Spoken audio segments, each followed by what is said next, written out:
না আমি ডিউটি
সবসময় রেগুলার বেসিস আমাদের এনফোর্সমেন্ট চলে।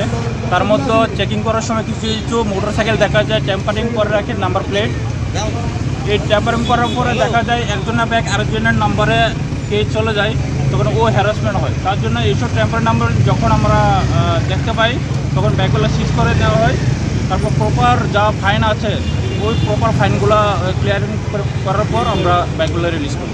এই নাম্বার প্লেট কি মুছে দেওয়ার পেছনে কারণটা কি?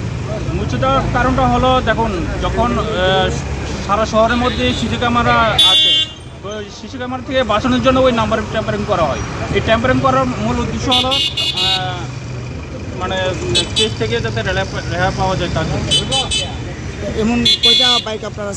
এখন আপাতত 2টা ব্যাগ সিজ করেছি স্মার্ট বাজারের সামনে থেকে। কন্টিনিউ চলছে, সারা শহরের মধ্যে এসব এনফোর্সমেন্ট চলছে আমাদের।